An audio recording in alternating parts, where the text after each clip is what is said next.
monsieur le ministre 29 août 2016 la ñu rajo woon Ousmane Sonko ci fonction publique.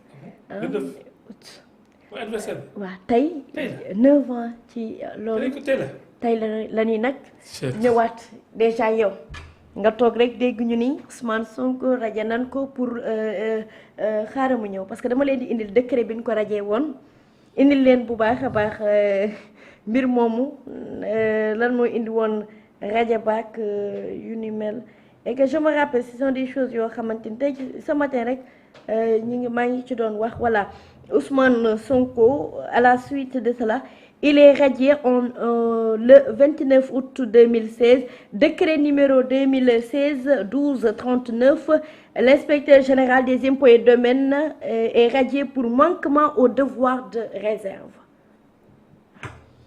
Mais c'est que c'est un événement qui va avoir son inscription dans l'histoire.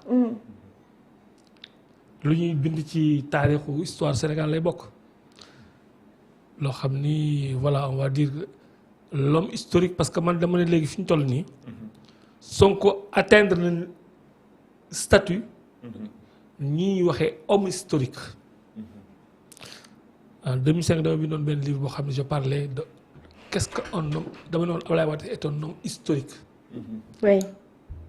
Dans mon livre. Pourquoi j'ai dit ça? Je dis que dans l'évolution des sociétés day am toujours un moment boo xam ni bu les peuples confrontés à un problème de destin historique war a basculer peuples yi dañuy génn ci seen flanc un homme historique homme historique li koy caractériser mooy duñ ko laaj dara ndax qualité bi ñu am ci moom te qualité boobu mi ngi koy amee ci sacrifice yi li ñu natt ci moom sacrifice tar mu wone fa ni du mës a wor mën na joxe bakkanam ndax réewam sacrifice boobu dem indi jural ko qualité boo xam ne nit ñi dootuñu ko laaj foo ñu yóbbu joxoñ la rek bu foo joxoñ ñu topp la pour que nga nit ñu may la dem ba nga am dayoo boobu moom laa tuddee homme historique xam nga mën nga nekk un homme charismatique. tu plais aux gens. mais homme historique ab doo mën a am ak moom rapport démocratique c'est pas un homme démocratique un homme historique. xam nga mën nañu koy sax méngale un messie donte du messie vous comprenez mooy ki nga xam ne qualité bi ak confiance bi nga am ci toll na boo xam ni bu defoon lu bon sax bu reyu ni sax nga ne ko c'est marginal. dama koy topp parce que fi mu mën na la yóbbu c'est la félicité. ay mujaddid lañ. kii moo indi kii bi arabe bi moo indi tur bi. moo indi tur bi voilà donc mujaddid donc homme historique. tey jii Sonko bi ñu ko def radier. mu nekk victime. Sénégalais bëggul victime kuñ ko mos a teg fii lu sax Sonko. dañuy jàppale la. oui. avant moom ñu ko doon teg ay victime ñu jàppale la. défendre la. même parce que bëgguñu ku néew doole ñu koy sonal. bañ ko tegee loolu. dafa continuer combat gën a wane fit ak sacrifice. nit ñi nag di ko xool. di ko surveiller muy évoluer dans un combat par combat ñu koy teg ay nattu mu ciy génn ci ko pexeel ci génn àgg fa nañu tegoon sax ay nattu ba faagagal leen moom mu am xarañte ak njàmbaar ba génn ci la ñu tegoon ñi si des comme Karim Wade lañ ko tegoon ñu teg jëm ko teg mu génn ci la ñu tegoon Khalifa Sall mu génn ci lañu tegoon Ablaye Wade génn na ci mais dafa daanuwaat gars yi ne wuu kii moom wute na ba pare nag moo indi jamono joo xam ni la jeunesse africaine réseaux sociaux yi daf leen yee tu comprends nit ñi da ngay am benn événement nga nëbb ko dans la journée àddina bi yëpp xam nañ ko loolu mooy moo ko jox rapidité évolution. percée bi dafa rapide. oui loolu l'accélérateur bi rapidité boobu xam nga lan moo ko indi. réseaux sociaux. et il a compris lui. et li mu am lépp. c'est pas la presse qui lui a donné ça. mais c'est les réseaux sociaux. parce que les réseaux sociaux ni mu mën a atteindre vitesse bi ak interactivité bii ci nit ñi di am parce que information journaliste mën nga def information le retour tu l'as pas tout de suite. mais dans les réseaux sociaux les gens dañuy réagir tout de suite. réagir c'est interactif. c'est interactif. dafa gaaw de. ça da nga joxe information kenn critiquer keneen ajouter gars yi yaatal dugal ci yeneen mais tu apprends beaucoup de choses sur une durée bu gàtt. tapoter partager like. tapoter partager. tapoter moom la partager Sonko like. ci loolu la ci jamono jooju la génn. ba mu génne nag. le clic et le cut. waaye clic fuñ ko tegee benn nattu. gars yi partagé ko ñëpp yëgandoo ko penser de la même façon. bañ ko voilà bañ ko waxee information bi gatsa bi. bañ gars yi yaakaar ni jekku nañ ci affaire ay Sarr bi. nit ñi bañ ko partagé. complot. ñëpp complot lañ ko. waaw teg si naan il est comploteur. waaw léegi ñu ne violeur gars yi tuddee ko violeur gars yi tuddee ko bout fa mu sell. c'est-à-dire que les gens sont prêts à le protéger. dans les éléments de langage. dans la conceptualisation. dans tout il le protège. oui bëgg nañ Sénégal yi dégg la bu bëggee bëgg na. am na benn waay maa ko doon déglu xam nga lan wax nee na violeur la na ñëw ma jox ko sama sœur mu violé. waaw man loolu maa dox ba jigéen bu ko wax. bu bëggee ma jox ko sama sœur mu violé. man jigéen laa ci. waaw parce que man wóolu naa ko wóolu boo xam ne dama ñëw violé 20 fois. dëgg waa ji man loolu dégg naa. moo tax su nga fii ñi xeex Sonko dañuy deful lecture. xam nga ñoom seen mbañeel la ñuy topp xool lu seen xel mën a jàngal mais ku jàngal mbirum Sonko da nga koy moytu. doo ko xeex da nga koy yeeru mais bul ko xeex. dañ ko war a étudier. da nga koy étudier parce que loo ko Sonko li koy yëkkati yëpp mooy xeex moo koy yëkkati mais boo ko mayee jàmm il stagne. non moom koy defar il faut nga teg ko dara. mu gën a da ngay xool Macky Sall moo koy yëkkati. Macky Sall moo ko fàgg ndax xeex yu métti yi. baadu safara la loo gën a xam. non mais monsieur le ministre ce matin je l'ai dit quelque part ndax dafa am ko ma woon di ma ci presse étrangère di ma laaj sama nan laa gisee rajo Ousmane ak ma ni ko malheureusement le président Macky Sall dafa créé koo xam ne moo ko rey Ousmane Sonko est le produit fini de Macky Sall. oui c'est Macky Sall qui a créé. voilà et comme il a créé Ousmane waaw coxarte waaw la ko créé. yàlla nag mu feeñ fa ay mbiram ko. la mu defoon ci Moussa Firawna rek la fa Moussa Firawna comme Firawna dafa waxoon doom bi ko nar a kii du dund. waaw yàlla ne ko foofu yaa koy yar. waaw parce que dañ koy waxoon ni ko. ki lay daane. ki lay détrôné. ci xale yi juddu yii la. waaw léegi xale bu juddu mu rey. góor bu juddu xale bu juddu góor mu rey. oui. ka koy daane nag. moom rey ko parce que dafa dem ba moom moo ko yàlla boppam. xam nga seytaane dañ ko laaj kan nga mës a bëgg ci doomu aadama bi mu ne Moussa rek la ci bëgg ñu ne ko lu tax mu ne parce que yàlla moo def ci moom cofeel boo xam ne ku ko gis bëgg ko nga doo ci mën dara ñu ne ko kan nga bañ ci doomu aadama yi mu ne Mouhamed yaa ne ko lu tax mu ne parce que day daaneel sama gouvernement fu mu toll ko tey lu ma tabax mu toj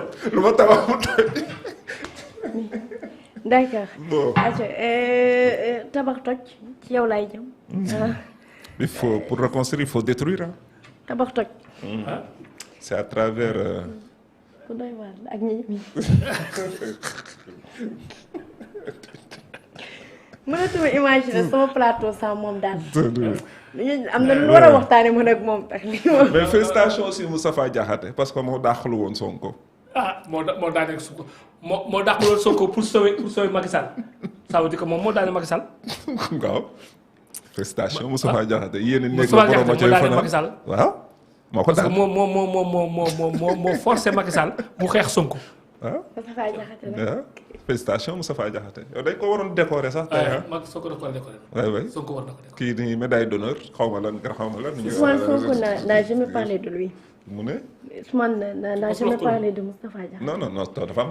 et que bizarre yow Barth il fallait que mu génnee ay jaasi pour Ousmane Sonko tudd ko ci élection yi passé xeex. dem ba ndax Ousmane nag. Ousmane ak mën a xuloo. c'est que lui il choisit ses adversaires politiques. ak mën a xuloo. voilà c'est ça tu as raison. Ça, vous n'avez pas compris. Ousmane Sonko, il choisit ses adversaires politiques. C'est logique quand même. du ñëpp ku bërëxloo kii mu def la nawle de. ah mais. ku sell ki ak a xam nag ñoom ñëw yi jëflante. te mën na ne box ko tolloo ring nag catégorie. moo tax ñenn ñi dinañ bruit bay bëgg a dee. Waly Diouf Bodiang sax xam nga Waly Diouf Bodiang sax dafa am si ñu muy bind am ci ñu dul bind. day am ñu muy may buzz am ñoo xamante ni moom danaan leen wax dëgg du ma nekk escalier. man lu si sama yoon man damay laajte yéenay tontu man. parce que Sonko bu la noonee même bu la waxee sa tur siiw nga. Ousmane foofu waaye bañ a dugub de gis nañ ni. bu la xasee rek effet bi xas ba mu lay xas sax siiw nga. effet bi bañ a dugub. ma ne ko ci benn xëdd la ko traduire la ko effacé. retraite politique waaw ma ne ko. mais kan moo mës a am. loolu ci doon leen ay casserole Sénégal yëpp dóor ko kan ko mës a am.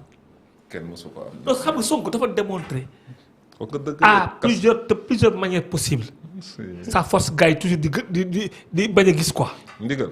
bañ a gis quoi. joxe ndigal tëgg leen casserole. xoolal toog na fii. défier tout l'état. ni maa ngi dem Casamance comme que dañ ma bëgg jël si. nañ ma jël si Casamance nañ ma fekk si Casamance. il a défié toute l'armée. périmètre këram. armée mënu ko dépasser mënu ko pénétrer. non dama lay wax lu wér de. périmètre këram. armée ay tous les moyens. jéem nañ ko pénétrer. jigéen yi ñoo jege. bois sacré. organisé wu. ay anciens militaires yu démobilisés. développer stratégie de défense. dagg ay bant.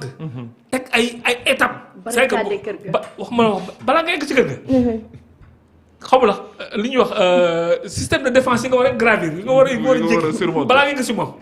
gars yi jéem nañu éliminer beneen taxawaat beneen gars yi ni yii non kii pour nga jëli ko. c'est des milliers de morts. oui il faut que massacrer. Il faut tuer des milliers de morts pour aller le prendre chez lui. Alors que lui souvent il sortait. du gàtt ci kër. ak blouson bi. léegi nag bi mu amee compte et puis les stratégies bi mu amee contumace bi mu amee contumace mu léegi def ngeen contumace. contumace baa ngi ñëw. xoolal bi mu jógee Ziguinchor. de Ziguinchor fu mu jàll y a des morts. parce que gars yi dañuy bañ mu jàll. gars yi joxe seen bakkan. mais loolu warul yee nit ñi. je te le jure. ah je te le jure. bon nga ñëw présidentielle ñu ne bon kaay ñu proposé la nga nekk candidat am nga bokk candidature mais nga may Macky Sall. mu bokk mu ni du bokk. si boobu man bu ma bokk.